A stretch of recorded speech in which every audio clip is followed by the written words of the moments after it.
হাসরের ময়দানে একদল মানুষের সত্যায়িত আল্লাহ পাক গ্রহণ করবেন। তারা কারা? ক্বালান নবী সাল্লাল্লাহু আলাইহি ওয়াসাল্লাম, আল্লাহর নবী বলেন, ইয়াশফাউ ইয়াউমাল কিয়ামাতি সালাসা, তিন দল মানুষ সুপারিশ করার পাওয়ার পাবে। আল আম্বিয়া, নবীগণ, সুম্মাল উলামা, উলামায়ে কেরাম, সুম্মাশ শুহাদা, শহীদগণ। আল্লাহর দ্বীনের জন্য যারা শাহাদাত বরণ করেছেন, শহীদের মর্যাদা পাইছেন, তারাও সুপারিশ করতে পারবে। নবীগণের দরজা বন্ধ হয়ে গেছে। শহীদ শাহাদাত বরণ করার পরে তার সাথে তো আর সাক্ষাতের সম্ভব নেই। একটা দল আছে উলামায়ে কেরাম, হক্কানি উলামায়ে কেরাম যারা আছেন, তারা নবীগণের ওয়ারিশ। নবীর রেখে যাওয়া যেই দিন সঠিকভাবে তালিমের ব্যবস্থা হচ্ছে, সঠিক শিক্ষা ব্যবস্থা যারা দিচ্ছে, ওরাই হলো নবীর ওয়ারিসান। এই নবীর ওয়ারিসানদেরকে যদি পাও, নবীজি বলেন কুন আলিমান, তুমি নিজে আলেম হয়ে যাও, তাহলে নবীর ওয়ারিস হইতে পারবা। আও মুতাআল্লিমান, আলেমদের ছাত্র হয়ে যাও, তাহলেও নাজাত পাইবার একটা আশা আছে। আও মুঈনান, যদি তাও না পারো, কোরআন পড়ানোর তালিম তরবিয়তের ব্যবস্থা যেখানে আছে মাদ্রাসায়ে কওমিয়া, এই মাদ্রাসাগুলোর পড়ানোর ব্যবস্থার মধ্যে থাকতো। তোমাকে এই কথা বলা হয় নাই বাড়িঘর সব লিখে দিলে, ওইটা বলা হয়, যার যার তৌফিক অনুযায়ী দিবা। একজনের ক্ষমতা আছে 10 টাকার, উনি যদি 10 টাকা দেন, আর একজনের ক্ষমতা 1 লাখ, যার যার ক্ষমতা অনুযায়ী দিবেন। এই 10 টাকাওয়ালা লোকটা আল্লাহর কাছে মর্যাদা তার নিয়তের উপরে বাড়তে বাড়তে লাখ টাকার সমানওয়ালার সমান। কুরআনুল কারীম, কুরআনের ভিতরে একটা নক্তায়ও কোনো ভুল কিয়ামত পর্যন্ত কেউ ধরতে পারবে না। আল্লাহ বলেন লা রাইবা ফি, ভুল তো দূরের কথা, সন্দেহ সবাই নাই। কোন মানুষ ভুল ধরবে খুঁজলে পড়ে, যদি সন্দেহ থাকে তাহলে কুজা হয়, খুঁজা দেখা লাগে যে ভুল আছে কিনা, যাচাই বাছাই করা লাগে। সূরার শুরুতেই, কোরআনের শুরুতেই আল্লাহ বলেন দেখার দরকার নাই, ফায়তানা কিচ্ছু, লা রাইবা ফিহি, সন্দেহ সুবাই না। কোরআনের প্রতি আমাদের বিশ্বাস আছে না নাই? ওয়া রুসুলিহি, আল্লাহর রসুলগণ, আল্লাহ পাক যত নবী পাঠাইছেন সমস্ত নবী সত্য। আমাদের নবী সত্য, নবীর সমস্ত কথা সত্য, কোনো সন্দেহ নাই। এই কথার উপরে বিশ্বাস আছে না নাই? ওয়াল ইয়াউমিল আখিরি, কিয়ামতের দিনের উপরে, হাসরের মাঠের ব্যাপারে বিশ্বাস আছে না নাই? ওয়াল কদরি খায়রিহি ওয়া শাররিহি মিনাল্লাহি তাআলা, তকদিরের ভালো এবং মন্দ আল্লাহর পক্ষ থেকে আসে, এই বিশ্বাসও আছে না নাই? তকদিরের মালিক কে? জবান খুলে বলেন কে? ওয়াল বাসি বাদাল মাউত, মাটিতে মিশে যাবে, হাড় গুড় সব একাকার হয়ে যাবে, আল্লাহ ডাক দিবেন, সব মাটির ভিতর থেকে উঠে দাঁড়াবে। এই বিশ্বাস আমাদের অন্তরে আছে না না? এই যে কয়েকটা কথা বললাম, এই কথাগুলোর উপরে মজবুত বিশ্বাস করার নামই হলো ঈমান। কেউ যদি আইসা দুঃখা দেয় এই কথাগুলোর উপরে, শয়তান একবার আল্লাহর সাথে বলছিল যে তোমার গাঁটতেরা কিছু বান্দা হবে, এদের সাথে আমি পারবো না। কিছু গাঁটতেরা বান্দা, কেমন? যে কোরআন হাদিসে সবকিছু আমরা বুঝি না, জানি না। কোরআন হাদিস বড় বড় বিজ্ঞ আলেম ওলামারা সব বুঝে, যে যেমন যোগ্য এমন বুঝে, আমরা বুঝি না। তবে এই কথাগুলোর উপরে যে যত কথাই বুঝাও, আমরা যা শুনছি, যে বিশ্বাস করছি, এটার উল্টাই থাকতো না, এক কথার উপরে আসি। এটা হলো গাঁটতেরা। শয়তানে বুঝাইতে চাই যে শয়তান তো দেখি না, যে শয়তান দেহন লাগতো না, কিছু মানুষ মার্কা দেখতে মানুষের মতো, এদের উপরে সোয়ার হইয়াই শয়তান আপনার দ্বারা আইব। মানুষ রূপী শয়তান আছে, মিনাল জিন্নাতি। ওরাই সবাইকে বুঝাইতে চাই, গাতের আমি উত্তর দিতে হইব যে বালামন্দ বুঝি সুঝি না, যেই কথাগুলো ইমানে মুফাসসালে আছে এগুলোর উপরে কোনো বিশ্বাসের দুর্বলতা নাই, পরিপূর্ণ বিশ্বাস আছে। এটার নাম ইমান। এই ইমানদার কতটুকু দাম, এই মজবুত বিশ্বাসটার কতটুকু দাম আল্লাহ পাক বলেন, ইয়া আইয়ুহাল্লাযীনা আমানু, হে বিশ্বাসীরা, হে ঈমানওয়ালা। আসমানের নিচে জমিনের উপরে কি শুধু ঈমানওয়ালাই বসবাস করে না, আরো বেঈমানরাও আছে। আল্লাহ পাক রব্বুল আলামিন এইখানে কিন্তু ইয়া আইয়ুহান নাস বলেন নাই, ইয়া আইয়ুহাল ইনসান বলেন নাই, মানব সম্প্রদায় বলেন নাই, মানব কুল বলেন নাই। যদি মানব জাতি বলতেন তাহলে ছোট বড়, মুসলিম অমুসলিম সব এটার ভিতরে থাকতো। মহান আল্লাহ পাক আলাদা করে ডাক দিলেন, খুব আদর করে ডাক দিলেন, ইয়া আইয়ুহাল্লাযীনা আমানু, হে ঈমানওয়ালা। ঈমানওয়ালা মানে হলো, এর একটা অর্থ হলো হে জান্নাতের মালিক। এক একজন ঈমানদার এক একটা জান্নাতের মালিক। যাররা পরিমাণ ঈমান নিয়েও, বিশ্বাস নিয়েও যেই ব্যক্তি দুনিয়া ছাড়বে, আল্লাহ পাক রব্বুল আলামিন 10টা দুনিয়ার সমান একটা জান্নাতের মালিক বানাইবেন। এক একটা ঈমানওয়ালা এক একটা জান্নাতের মালিক। আল্লাহ পাক রব্বুল আলামিন ঈমানদারকে জান্নাতের মালিক বানাবেন, যে ঈমানদার নয় সে জান্নাতের মালিক হতে পারবে না।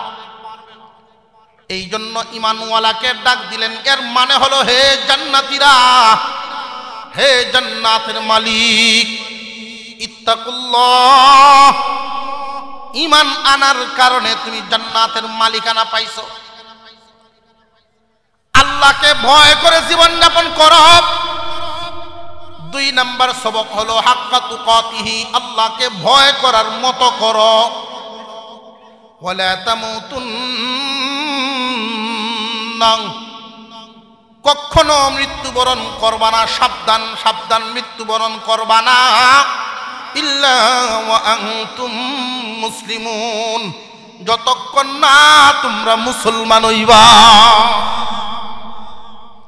হে জান্নাতের মালিক, ও ঈমানওয়ালা, ও জান্নাতের মালিক, যতক্ষণ তুমি মুসলমান না হইছ মৃত্যুবরণ করো না। পরামর্শ দিচ্ছি, ইত্তাকুল্লাহ, আল্লাহকে ভয় করো, হাক্কা তুকাতিহি, ভয় করার মতো করো। এই আয়াতখানা বিস্তারিত বুঝতে হলে আমরা একটু হাসরের মাঠের দিকে চলে যাই। হাসরের বিচার হবে, আল্লাহর সামনে আমাদের দাঁড়াতে হবে, এই বিশ্বাস আমাদের অন্তরে আছে না নাই? আর একটু জোরে কোন আছে না নাই?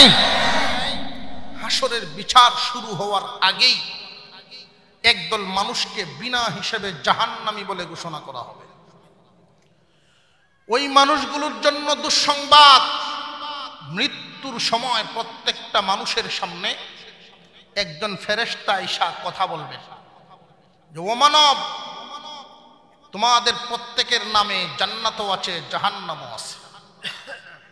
জান্নাতও আছে, জাহান্নামও আছে, তোমার কর্মের উপরে নির্ভর করবে।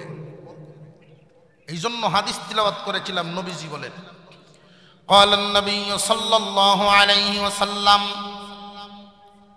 تموتون كما تحيون وتحشرون كما تموتون। এই দুনিয়ার জমিনে যার চাল চলন যেমন হবে, মরণটাও এমন হবে। আর মরণটা যেমন হবে, কবর, হাসর, মিজান সব তার এমন হবে। একজন মানুষ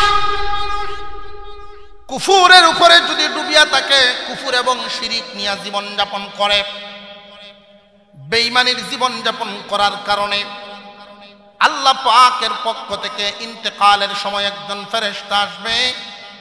ফেরেশতা এসে তার কানে কানে সংবাদ দিবে, রে বেঈমান, আল্লাহকে চিনলি না, আল্লাহকে চিনলি না।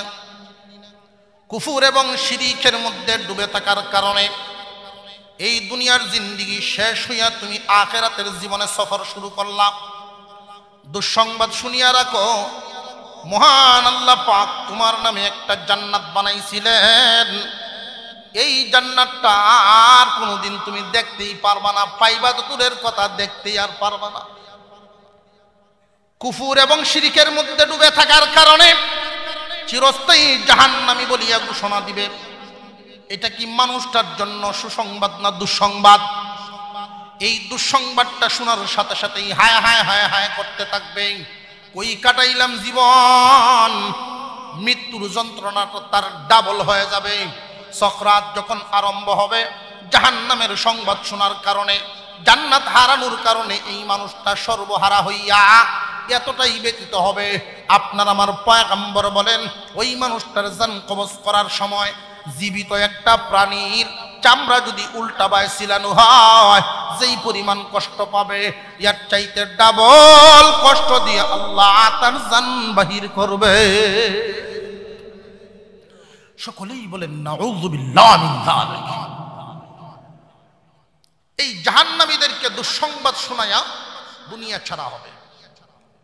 হাসরের মাঠ যখন কায়েম হবে, আল্লাহ পাক রব্বুল আলামিন বিচার কার্য শুরু করার আগেই জানায়া দিবেন, রে ফেরেশতারা, একদল মানুষ বিনা হিসাবে জাহান্নামে চলে যাক। আমার উপরে যারা ঈমান আনে নাই, ওদের তো আমল নামার খাতাই নাই। 50,000 বছর সমপরিমাণ লম্বা হাসরের ময়দান, এতক্ষণ সময় এদেরকে এখানে রাখার প্রয়োজন নাই। কঠিন থেকে কঠিন আযাবের মধ্যে ফেলে দাও। হাসরের মাঠের চাইতে জাহান্নামের আযাব সহজ না আরো কঠিন। সুতরাং আরামের মধ্যে রাখার দরকার নাই, সেমার চাইতে রোদ কঠিন। সুতরাং হাসরের মাঠে রাখার দরকার নাই। হাসরের মাঠের চাইতে আযাব কোটি গুণ বেশি হবে জাহান্নামের আযাব। সুতরাং ওরা যেহেতু চিরস্থায়ী জাহান্নামী, হাসরের মাঠে এদেরকে অপেক্ষা করানোর সময় নাই, সুযোগ নাই। ওদেরকে চিরস্থায়ী জাহান্নামী বলিয়া ঘোষণা দাও। বেঈমানের মরণ চিরস্থায়ী জাহান্নাম। পক্ষান্তরে ঈমানদার, এই ঈমানদার মুসলমান যারা থাকবে, এই মুসলমানরা হবে 3 প্রকার।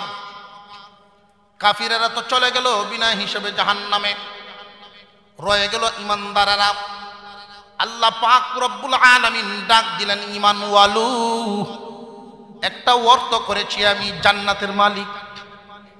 রে জান্নাতের মালিকরা, মুসলমান না হইয়া মৃত্যুবরণ করিও না। আল্লাহ পাক রব্বুল আলামিন যে এখানে বললেন, 2 বার বলছেন ইত্তাকুল্লাহ, আল্লাহকে ভয় করো। আবার বললেন হাক্কা তুকাতিহি, ভয় করার মতো ভয় করো। এই ভয়টা কয়বার আনছেন? আরো জোরে, ইত্তাকুল্লাহ, আল্লাহকে ভয় করো। হাক্কা তুকাতিহি, ভয় করার মতো ভয় করো। তাগিদ দিয়া 2 বার বললেন তিনি। হাসরের মাঠে যখন কাফিরেরা চিরস্থায়ী জাহান্নামী হয়ে যাবে, থাকবে তো মুমিনেরা। এই মুমিন মুসলমান 3 ভাগে বিভক্ত হইব। কয় ভাগে? 3 ভাগে বিভক্ত। গুনাহগার মুসলমান, পরহেজগার মুসলমান, ওলি মুসলমান। গুনাহগার মুসলমান, পরহেজগার মুসলমান, ওলি মুসলমান। গুনাহগার মুসলমান, পরহেজগার মুসলমান, ওলি মুসলমান। এই 3 প্রকার মুসলমানের হাসরের বিচার হবে। 3 প্রকার। 3 প্রকার মুসলমানের সাথে কবরেও আচরণ হবে 3 প্রকার। 3 প্রকার মুসলমানের মরণও হবে 3 প্রকার। কথা বুঝে আসতেছে? তিন প্রকার মুসলমানের মধ্যে গুনাহগার মুসলমান, পরহেজগার মুসলমান, ওলি মুসলমান। একদল মুসলমানকে আল্লাহ পাক বিনা হিসাবে জান্নাত দিয়ে আসবেন। একদল মুসলমানকে আল্লাহ পাক হাসরের বিচার শুরু করার আগেই এতক্ষণ সময় এই ভিআইপিদেরকে এই মাঠে 50,000 বছর সমপরিমাণ থামিয়ে রাখার দরকার নাই। বিচার শুরুর আগেই বিনা হিসাবে জান্নাত। এই তিন দল যে আছে, তিন দলই তো জান্নাতের মালিক, কিন্তু একসাথে ঢুকতে পারবা না। একদল বিনা হিসাবে ঢুকে পড়বে, আরেক দল সহজ হিসাবে ঢুকবে। হিসাব হবে, সহজ হবে। একদল যাবে বিনা হিসাবে, আরেক দল যাবে সহজ হিসাবে, আরেক দল যাবে কঠিন হিসাবে।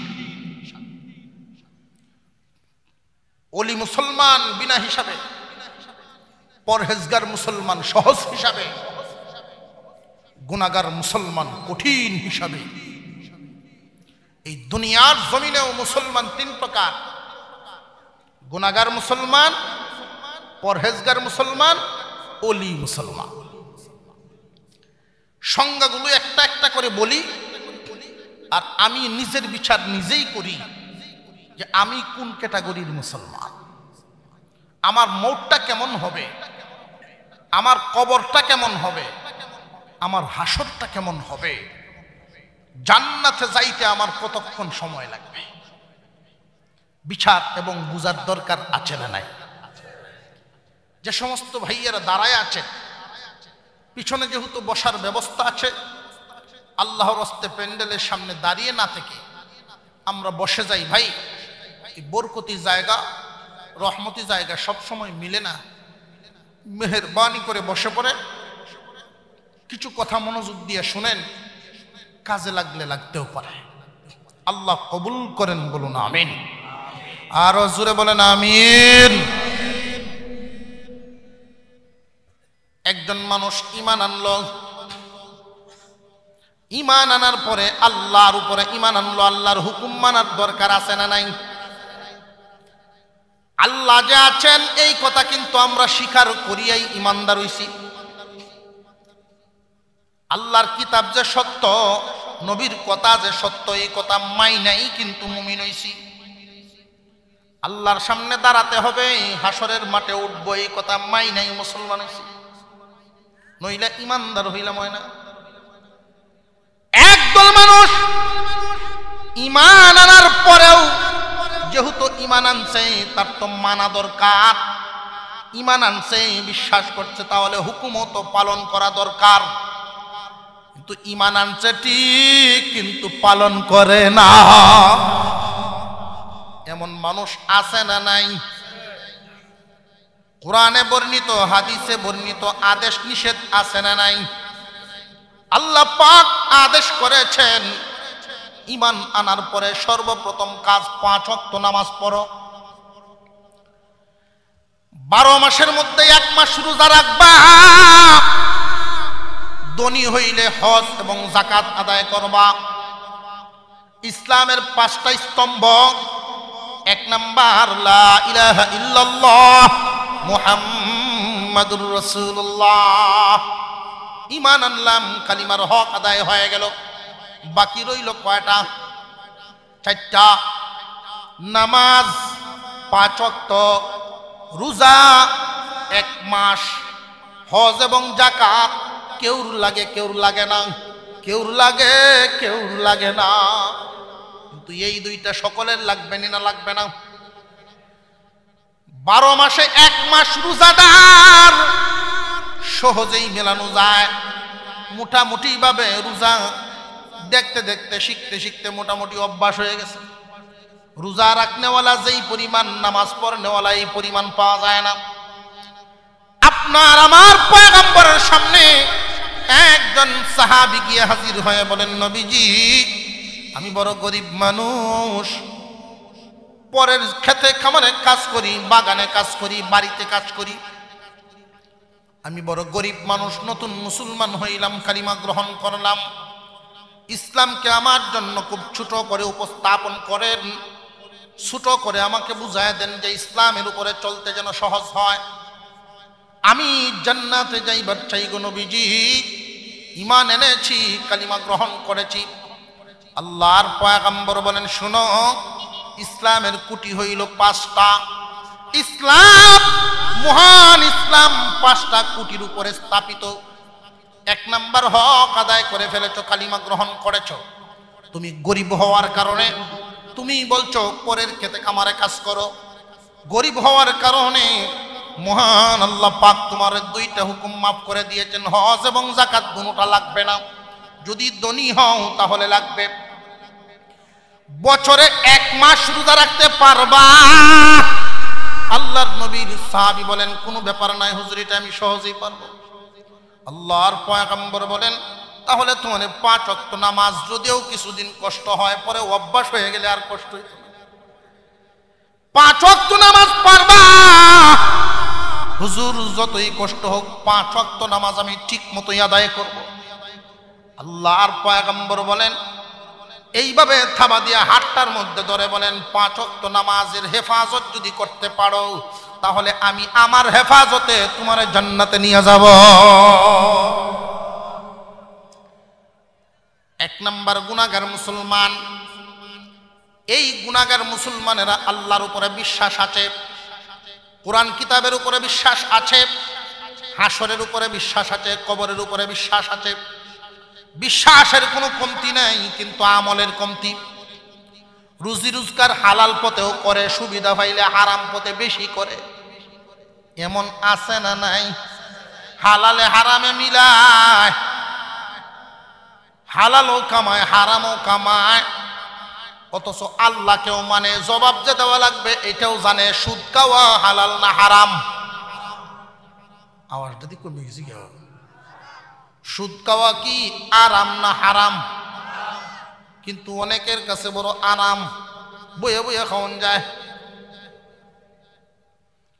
কিছুদিনের ভিতরে টিনের ঘর পাল্টায়া বিল্ডিং বানানো যায়। কিন্তু এটা কি মুমিনের কাজ হইল? আল্লাহ মানা হইল না আল্লাহর বিরুদ্ধে গিয়া কাজ করা হইল? মুসলমান ইমানদার ভাইরা আমার, গুনাহগার মুসলমান মোটামুটি চিনা যাইতেছে নি। আল্লাহ নিষেধ করেছেন এই কাজগুলো সে করে, নেককার না গুনাহগার। আল্লাহ আদেশ করেছেন এই কাজগুলো সে ছাড়ে, নেককার না গুনাহগার? গুনাহগার মুসলমান, 1 নম্বরে পরিচয় দিলাম গুনাহগার মুসলমান কারা। মোটামুটি বুঝে আইছেন না আইছে না? ইমানের কোনো কমতি নাই, কিন্তু আমলের কমতি। ওরা গুনাহগার মুসলমান, আল্লাহর আদেশ মানে না, নিষেধও মানে না, তার মন রেই ক্ষুধা মাইনে চলে,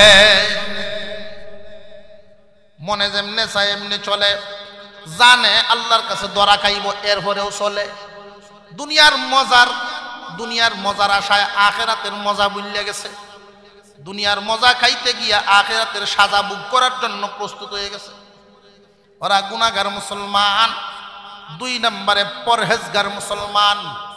পরহেজগার মুসলমান হলো তারা আল্লাহর উপরে ঈমান আনছে, আল্লাহর হুকুম মতো জীবন যাপনও করে।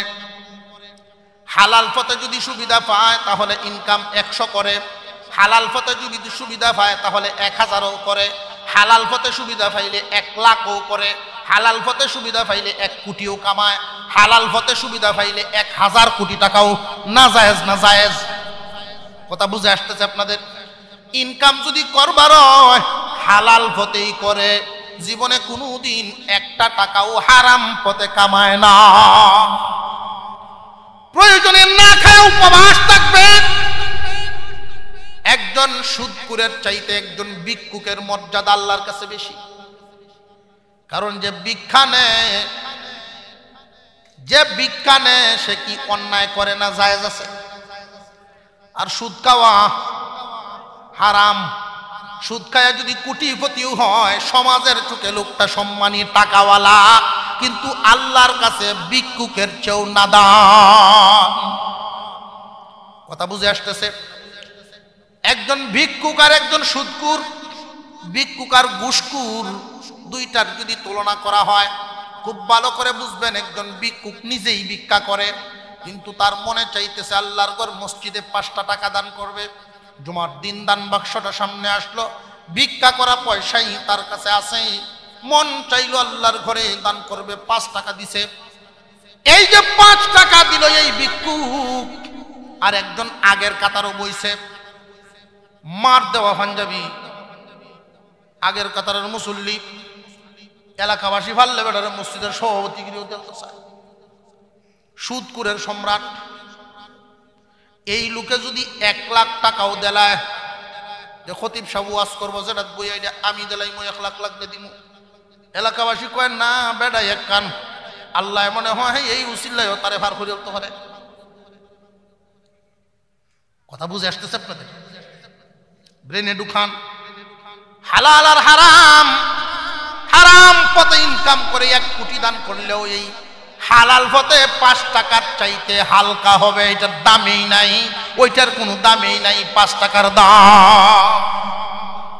কথা বুঝে আসতেছে আপনাদের?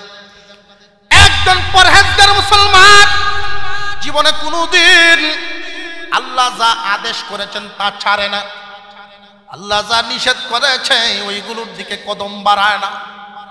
শয়তানের দুকায় পড়ে কোনো সময় যদি অন্যায় হয়ে যায়, শয়তানের দুকায় পড়ে ভুল করে ফেলছে, এমন তওবা করে, এমন ভাবে কান্নাকাটি করে, আল্লাহকে খুশি না করা পর্যন্ত নিজের মন খুশি হয় না।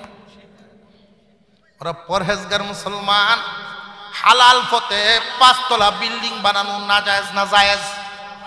হালাল পথে 1000 কোটি টাকার মালিক হওয়াও নাজায়েজ না জায়েজ? ইমাম আজম আবু হানিফা রহমতুল্লাহি আলাইহি কোটি কোটি টাকার ব্যবসায়ী ছিল। হালাল হারাম না হালাল?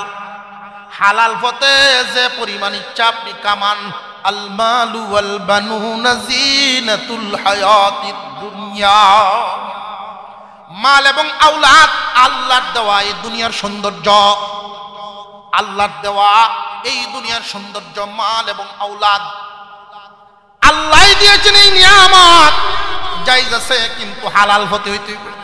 হালাল পথে যে পরিমাণ ইচ্ছা, প্রতি মাসে যদি কোনো মানুষ সুযোগ পায় 1000 কোটি কামায়, হালাল পথে না জায়েজ না জায়েজ?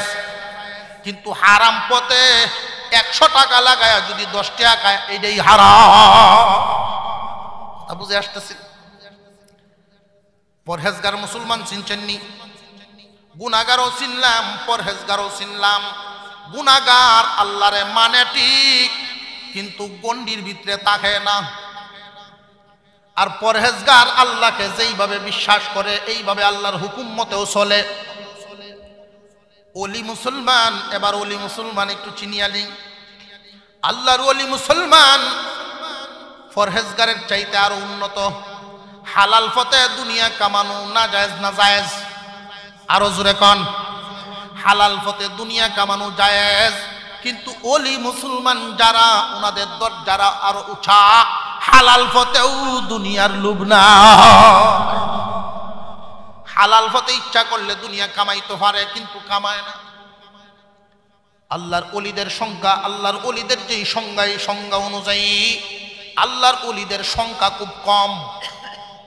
আল্লাহর ওলি যারা, উনাদেরকে যদি প্রশংসা করেন, উনার মন ভুলে না। যদি উনার গীবত করেন, উনাকে মন্দ বলেন, মন কান্দে না। উনাকে ব্যথা দিলে ব্যথিত হন না, কিন্তু আল্লাহর বিরুদ্ধে কিছু কইলে খুব লাগে। আল্লাহকে এত ভালোবাসা বাসে, দুনিয়ার লোভ লালসা নাই, হালাল পথেও দুনিয়া কামানোর লোভ না। গুনাহগার মুসলমান, পরহেজগার মুসলমান, ওলি মুসলমান, এই 3 প্রকারের মুসলমান মোটামুটি আপনাদের পরিচয় হয়েছে কিনা দেখেন। গুনাহগার মুসলমান আল্লাহকে মানার ক্ষেত্রে কোনো, বিশ্বাসের ক্ষেত্রে কোনো দুর্বলতা আছে? বিশ্বাস ঠিকই করে, পরহেজগারের মতোই বিশ্বাস করে, ওলির মতোই বিশ্বাস করে, বিশ্বাস সমান, তো আমলে বেশ কম। 3 প্রকার। 1 প্রকার গন্ডি মানে না, হালালে হারামে সব মিশায় সব চলে, এই দুনিয়ার মজা লইতো চায়। গুনাহগার মুসলমান চোখের দৃষ্টি, চোখের গুনাও কামাইতেছে, মনের গুনাও কামাইতেছে, কানের গুনাও কামাইতেছে, যা ইচ্ছা সুযোগ পাইলে অঙ্গ প্রত্যঙ্গের গুনাও কামাইতেছে। কিন্তু পরহেজগার মুসলমান কোনদিন আল্লাহর আদেশের বিরুদ্ধে যায় না, নিষেধের দিকেও পা বাড়ায় না। আর ওলি মুসলমান আল্লাহ আদেশ দিছেন এরপরেও এই সুখ সে নেয় না। এমন মানুষ আছে নাকি বলে? হ্যাঁ আছে। হবিগঞ্জ জেলার বানিয়াচং উপজেলায় একজন লোক ছিলেন ফুলমি হাবিব সাহেব। আল্লাহ ওনাকে জান্নাতের উঁচা মাকাম দান করেন, বলুন আমিন। উনি দেওবন্দের বড় এক আলেম ছিলেন। ওনার একটা বিদ্যা জানা ছিল, এটা আল্লাহর দেওয়া নিয়ামত। উনি একজন হাকিম ছিলেন। কোন গাছের পাতা দিয়া কোন ঔষধ হয় এটা উনি জানতেন। কোন পাতাটা কোনটার সাথে মিলাইলে কি ঔষধ হয়, কি কাজ করে, এটা উনি জানতেন। উনার ঔষধ খায়া 80 বছরের বুড়া মানুষ সহ 22-25 বছরের যুবকের মতো চলতে আমি নিজের চোখে দেখছি। মানুষ পাগল থাকতো না তার লাগে? উনি যদি বলতেন আমার এক একটা ট্যাবলেটের দাম, শরীরের তাকত ফিরে আসে, এই অবস্থায় মানুষ সম্পদ দেলায়। চতুর্দিকে কত জাতের পোস্টার লাগাই দেখি, কলিকাতা আসি আরম্ভ আছে না নাই? এই লোকের কাছে কি 80 বছরের বুড়াও 22 থেকে 25 বছরের যুবকের মতো চলতে আমি দেখছি, আমার নিজের চোখের দেখা। এটা আমরা ছাত্র জীবন তো। ওনার একটা অভ্যাস ছিল, এক রোগীর কাছে ঔষধ বিক্রি করলে এই টাকা শেষ হওয়ার আগ পর্যন্ত দ্বিতীয় রোগীর সিরিয়াল নাই। উনি যদি ইচ্ছা করতেন প্রতিদিন 1 লাখ টাকার ঔষধ বিক্রি করবেন, সম্ভব ছিল। আল্লাহ এই বিদ্যা ওনাকে শিক্ষা দিছিলেন। উনি পাঞ্জাবি ভিনতেন, তালি দেওয়া। সাহাবায়ে কেরামের জীবনযাপন, আবু যর গফারের জীবনযাপন, বৃষ্টি আসলে বাইরে আর ঘরে সমান একসাথে হতো জীবনযাপন। ওলি মুসলমান, দুনিয়া কামানোর সুবিধা আছে হালাল পথে, এরপরেও লক্ষ্য নাই। গুনাহগার মুসলমান, পরহেজগার মুসলমান, ওলি মুসলমান, এই 3 প্রকার মুসলমান। 3 প্রকারের মরণও হবে 3 প্রকার, কবরও হবে 3 প্রকার, হাসরের মাঠেও বিচারও হবে 3 প্রকার। এই 3 প্রকার মুসলমানের মধ্যে আল্লাহর ওলি মুসলমান যারা হবেন তাদের মরণের সময় এক ধরনের সুসংবাদ। পরহেজগার মুসলমান যারা, তাদের ইন্তেকালের বেলায় আরেক ধরনের সুসংবাদ। গুনাহগার মুসলমান, তার জন্য সুসংবাদ তো আছে, সাথে একটা দুঃসংবাদও আছে। ওলি মুসলমান সুসংবাদ, পরহেজগার মুসলমান উনার জন্য সুসংবাদ। কিন্তু গুনাহগার মুসলমানের জন্য সুসংবাদ তো আছে, কিন্তু সাথে দুঃসংবাদও আছে। একজন ওলি এই পৃথিবীর জমিন ছাড়ার সময় ফেরেশতা আসে, ওগো আল্লাহর ওলি, আপনার জন্য একটা সুসংবাদ। কি সুসংবাদ? জান্নাত। না, ওলিদেরকে জান্নাতের সুসংবাদ দিলে তারা খুশি না। আল্লাহর ওলিগণ আল্লাহর কাছে দোয়া করার সময় জান্নাত চায় না। আল্লাহ তোমারে চাই, তোমারে চাই, আল্লাহরে চায়। সুবহানাল্লাহ কইতেন না? কালকে থেকে নিয়ে আবার আপনার দোয়া আরম্ভ করে দিন, আল্লাহ জান্নাত চাই না। দেখ একবার বিয়া করছে কালা বউ, বাপ চাচায় মিলিয়া বংশধর দিককে বিয়া করাইছে। খুব সাফের মধ্যে ফেলাই, ওটা রাজি না। এরপরেও মানিজ্যদের দিকে তাকায় আছে, যা কি করবো। তো সাথের আর এক দোকানদার একই বাড়ির বিয়া করছে, এই বউ সুন্দর। তো ফোন দিছে বাপের বাড়ির বউ, তুমি আইতা না, আব্বারে ভাড়াই আয় বড়। কয় না, তুমি আইসা নিলে আমি যাব, বলে যাব। দেখো আমি সারাদিন দোকানদারি করে যখন ঘরে যাই, তোমার মুখটা না দেখলে আমার সারা ঘর অন্ধকার, তাহলে আসন নিয়ে যাওয়া। বেড়া চিন্তা করলো এমন সুন্দর বউ গড় থাকলে ঘরটা আলোকিত, যতদিন না আইসে এই অন্ধকারেই থাকবো, যা 2000 টাকা লস হইল আমি আমার বউ আনি গিয়া। বেড়া নিজে গিয়া বউ আনছে, কেন? বউ সুন্দর।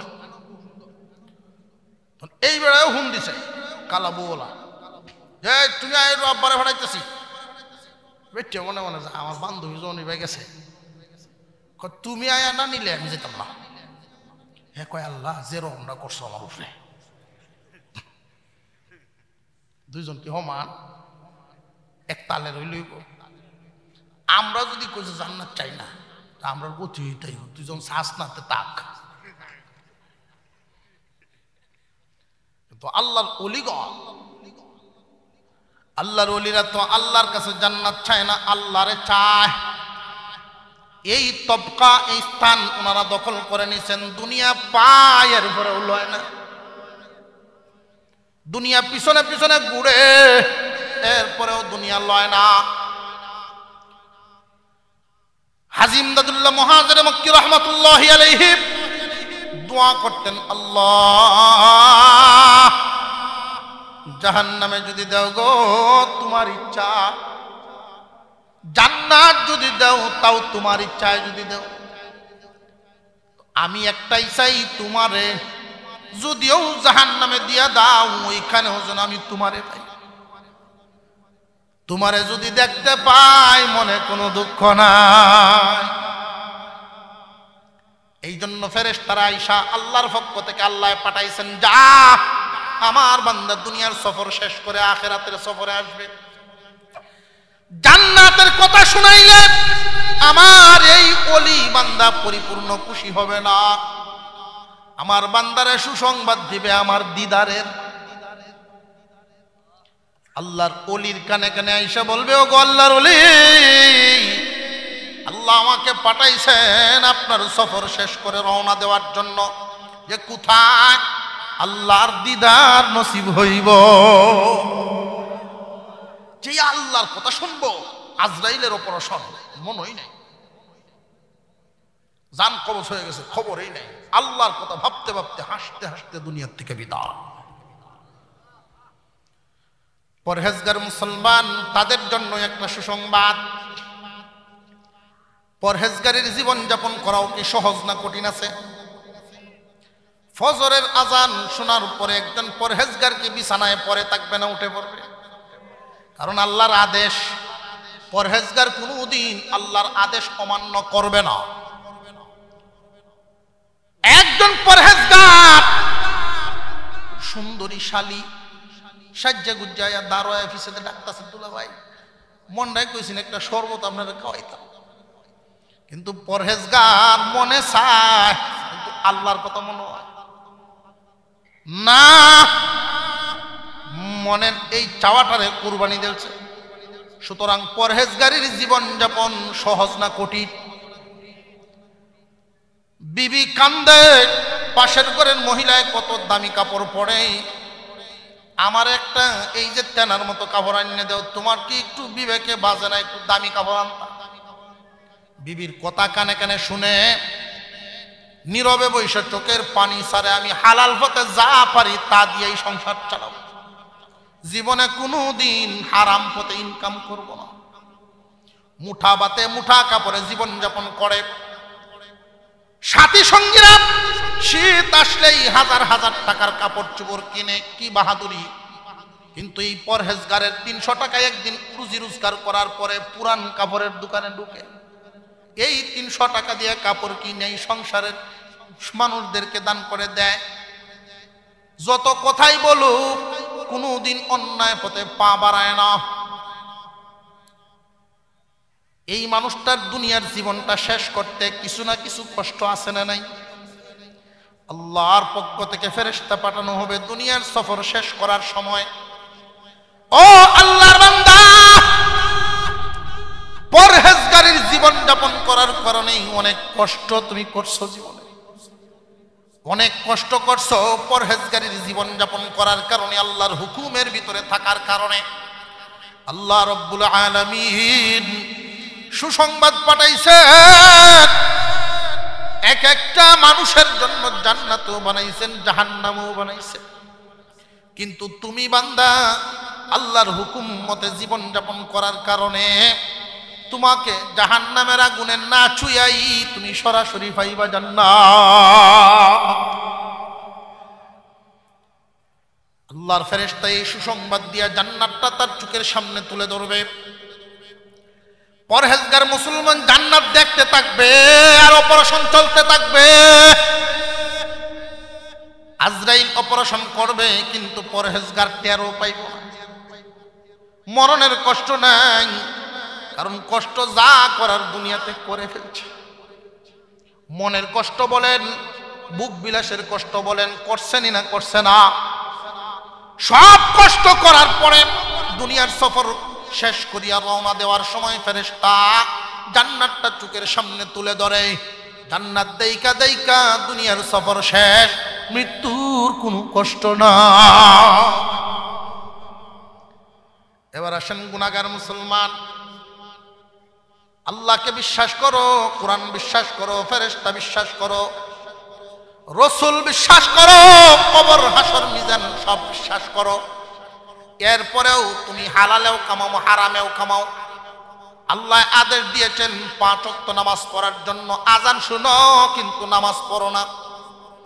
আল্লাহ নিষেধ করেছেন নিষিদ্ধ বস্তু দেখবা না, পরনারী দেখবা না, কিন্তু তুমি দেখো। ইচ্ছা মতো জীবন যাপন করার কারণে রে গুনাহগার মুসলমান, ফেরেশতা আইসা তোমার মৃত্যুর সময় একটা সুসংবাদ দিবে আর একটা দুঃসংবাদ দিবে। রে গুনাহগার মুসলমান, ইমানদার হওয়ার কারণে চিরস্থায়ী জাহান্নাম থেকে তুমি বাইচা গেছো। ইমানদার হওয়ার কারণে তুমি জান্নাতের মালিক বটে, জান্নাতের একটা জান্নাতের মালিক তুমি।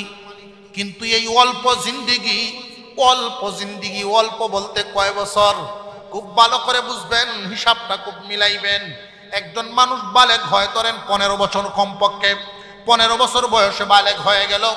60 থেকে 70 বছর একটা মানুষ সুস্থতার সাথে বাঁচতে পারে স্বাভাবিকভাবে।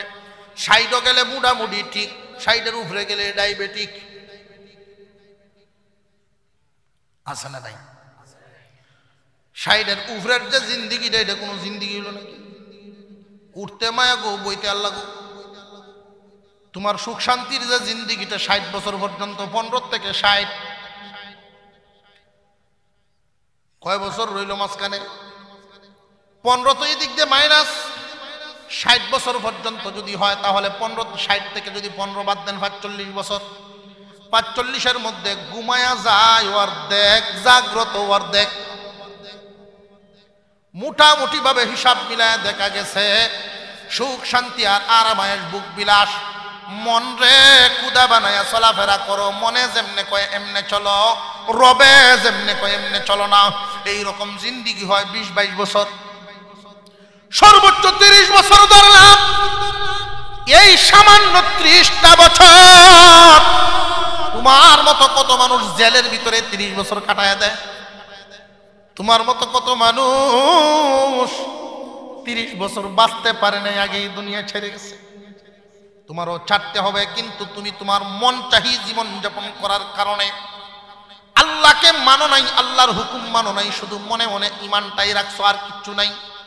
আমলে বহুত কমতি, মনে যেমনে চাইছে এমনে চলছ। ফেরেশতা আইসা তোমার এই একটা সুসংবাদ দিবে, চিরস্থায়ী জাহান্নাম থেকে বাইচা গেছো। কিন্তু সাবধান, মন চাহি জীবন যাপন করার কারণে জাহান্নামের আগুনে তুমি জ্বলবা। কি পরিমাণ অপরাধ তোমার,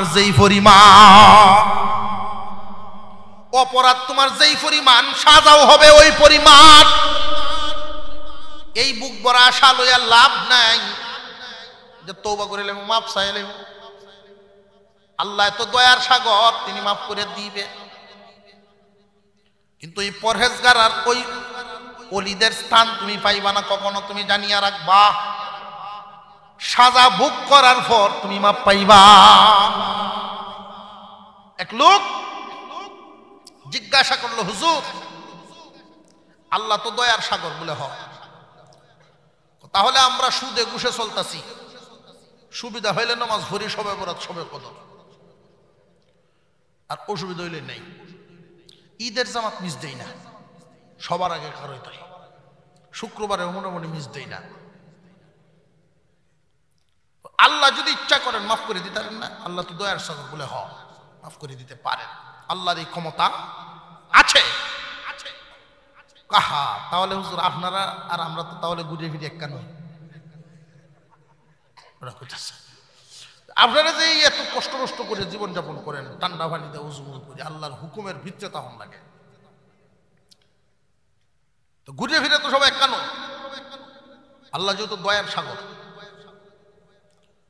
তো তারা জিজ্ঞাসা করা হইল, মনে করেন বাংলাদেশ সরকারের দয়ার বদৌলতে তিনি ঘোষণা দিলেন এই দেশের যত সুইফার আছে, 8 পাস করিয়া বা প্রাইমারি পাস করে সুইফার হয় না সরকারি মেথর,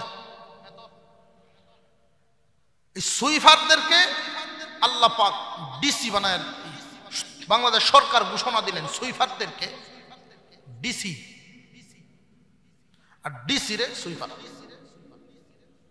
বেটা খেপে উঠছে, সরকার কি মাথা খারাপ হয়েছে? সরকারের যদি মাথা খারাপ না হয় তা আল্লাহর কোনটা খারাপ হয়েছে?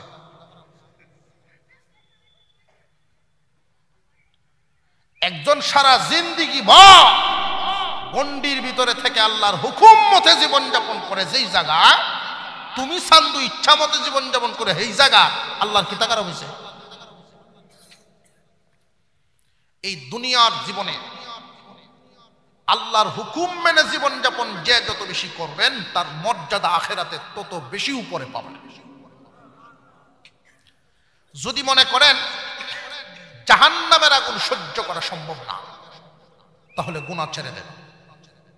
আল্লাহ এই কথাটাই আমার তিলাওয়াতকৃত আয়াতে 2 বার যে বলছেন, ইয়া আইয়ুহাল্লাযীনা আমানুত্তাকুল্লাহ, হে ঈমানওয়ালা, মানে কি জান্নাতের মালিক। ঈমানওয়ালা ছাড়া কি কেউ জান্নাতের মালিক হতে পারবে নাকি? কিয়ামতের কঠিন ময়দানে আল্লাহ পাক হুকুম দিবেন ঈমানের টিকিট জমা দাও, জান্নাতের টিকিট লয়ে যাও। যারা ঈমানের টিকিট জমা দিবেন জান্নাতের টিকিট পাবেন। কাফিরদের কাছে কি ঈমানের টিকিট আছে নাকি? নাই, এই জন্যই চিরস্থায়ী জাহান্নাম। ঈমানদার যারা হবেন জান্নাতের টিকিট প্রত্যেকের হাতে হাতেই থাকবে। এরপরে আমল নামা উঠানো হবে। এক দলের তো আমল নামা উঠানোর প্রয়োজন নাই, আল্লাহর ওলি বিনা হিসাবে জান্নাত। পরহেজগার মুসলমান আমল নামা যখন উঠানো হবে মিজানে, কিছু ভুল ত্রুটি শয়তানের দুকায় পড়ে হয়ে গেছে, কান্নাকাটিও করছে, তওবাও করছে, এই কারণে আল্লাহ পাক এদেরকে সহজ হিসাবে জান্নাত দিবেন। সহজ হিসাব বলতে পরহেজগার মুসলমান যারা হবেন ওদের জন্য হাসরের বিচারটা হবে খুব সহজ। একদল যাবে বিনা হিসাবে, আরেক দল যাবে সহজ হিসাবে। সহজ হিসাব কোনটা? মহান আল্লাহ পাক বলবেন, বান্দারে চেষ্টা করছো আমাকে খুশি করে চলার জন্য, কিন্তু শয়তানের দুকায় পড়ে মাঝে মাঝে যেহেতু ভুল হইয়াই গেছে, দেখো কোনো উসিলা কি আছে কিনা, কোনো একটা উসিলা পাইলে লইয়াও। কারোর সুপারিশ যদি হয়, ডিগ্রি পাস করলেই চাকরি হয় না, আর একজন বিসিএস ক্যাডারের সত্তাই তো লাগে, আছে না নাই? ওডুর হিসেবে তুলে হল লাগে, সত্তাই তো। হাসরের ময়দানে একদল মানুষের সত্তাই তো আল্লাহ পাক গ্রহণ করবেন। তারা কারা? ক্বালান নবী সাল্লাল্লাহু আলাইহি ওয়াসাল্লাম, আল্লাহর নবী বলেন, ইয়াশফাউ ইয়াউমাল কিয়ামাতি সালাসা, 3 দল মানুষ সুপারিশ করার পাওয়ার পাবে। আল আম্বিয়া, নবীগণ, সুম্মাল উলামা, উলামায়ে কেরাম, সুম্মাশ শুহাদা, শহীদগণ। আল্লাহর দ্বীনের জন্য যারা শাহাদাত বরণ করেছেন, শহীদের মর্যাদা পাইছেন, তারাও সুপারিশ করতে পারবে। নবীগণের দরজা বন্ধ হয়ে গেছে। শহীদ শাহাদাত বরণ করার পরে তার সাথে তো আর সাক্ষাতের সম্ভব নেই। একটা দল আছে উলামায়ে কেরাম, হক্কানি উলামায়ে কেরাম যারা আছেন তারা নবীগণের ওয়ারিস। নবীর রেখে যাওয়া যেই দিন সঠিকভাবে তালিমের ব্যবস্থা হচ্ছে, সঠিক শিক্ষা ব্যবস্থা যারা দিচ্ছে ওরাই হলো নবীর ওয়ারিসান। এই নবীর ওয়ারিসানদেরকে যদি পাও, নবীজি বলেন কুন আলিমান, তুমি নিজে আলেম হয়ে যাও, তাহলে নবীর ওয়ারিস হইতে পারবা। আও মুতাআল্লিমান, আলেমদের ছাত্র হয়ে যাও, তাহলেও নাজাত পাইবার একটা আশা আছে। আও মুঈনান, যদি তাও না পারো, কোরআন পড়ানোর তালিম তরবিয়তের ব্যবস্থা যেখানে আছে মাদ্রাসায়ে কওমিয়া, এই মাদ্রাসাগুলোর পড়ানোর ব্যবস্থার মধ্যে থাকো। তোমাকে এই কথা বলা হয় নাই বাড়িঘর সব লিখে দিলে, ওইটা বলা হয় নাই। যার যার তৌফিক অনুযায়ী দিবা। একজনের ক্ষমতা আছে 10 টাকার, উনি যদি 10 টাকা দেন, আর একজনের ক্ষমতা 1 লাখ, যার যার ক্ষমতা অনুযায়ী দিবেন। এই 10 টাকাওয়ালা লোকটা আল্লাহর কাছে মর্যাদা তার নিয়তের উপরে বাড়তে বাড়তে লাখ টাকার সমানওয়ালার সমান। আল্লাহর নবী বলেন কুন আলিমান আও মুতাআল্লিমান আও মুঈনান, সাহায্যকারী হইয়া যাও। আও মুহিব্বান, একদল মানুষ এমনও থাকবে গ্রাম অঞ্চলে নিজের সন্তানাদি নিয়ে তাদেরকে মুঠা ভাত মুঠা কাপড়ে দিয়া, হালাল পথে চলাটা বড় কষ্টকর, হারাম পথে যেহেতু পা বাড়ায় না, এই মানুষগুলোর জন্য আল্লাহর নবী বলেন দিতে যদি না পারো রে উম্মত, তাহলে মোহাব্বতকারীর দলের ভিতরে থাকো। মনে মনে ভালোবাসবা, এই রাস্তা দিয়ে হাঁটতে গেলেও ঘাড় ঘুরায় দেখবা আমার নবীর বাগান। মন থেকে দোয়া করবো আল্লাহ জিন্দা রাখো এই প্রতিষ্ঠান, তোমার কালাম শিক্ষা হয় এইখানে, তোমার কালামের মাসআলা মাসাইল শিক্ষা হয় এইখানে। এই প্রতিষ্ঠানগুলো থাকবে যতদিন, শিক্ষা ব্যবস্থা থাকবে যতদিন, আর শিক্ষা ব্যবস্থা থাকবে যতদিন, আসমান থাকবে ততদিন। এই জন্য এই সমস্ত মানুষদের জন্য গর্তের পিপিলিকা, সমুদ্রের মাছ পর্যন্ত আল্লাহর কাছে দোয়া করে।